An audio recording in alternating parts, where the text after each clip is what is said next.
Hello everyone! Hope you're doing well.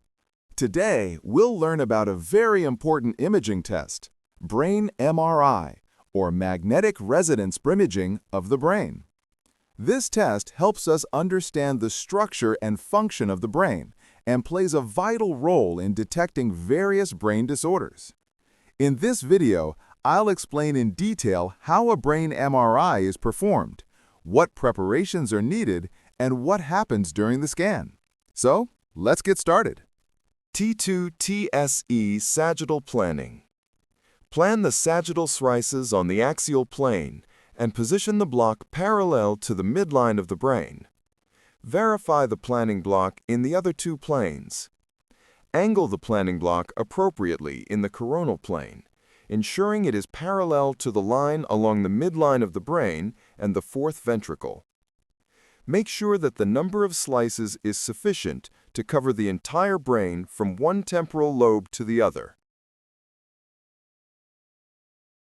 T1-SE Coronal Planning. Plan the coronal slices on the sagittal plane and angle the planning block perpendicular to the line along the genu and splenium of the corpus callosum. Verify the planning block in the other two planes. Ensure that an appropriate angle is maintained in the axial plane, perpendicular to the midline of the brain. The number of slices should be sufficient to cover the entire brain from the frontal sinus to the line of the occipital protuberance. T2-SE Axial Planning. Plan the axial slices on the sagittal plane and position the block parallel to the genu and splenium of the corpus callosum. Verify the planning block in the other two planes and ensure that an appropriate angle is maintained in the coronal plane, making it perpendicular to the line of the midline of the brain and the fourth ventricle.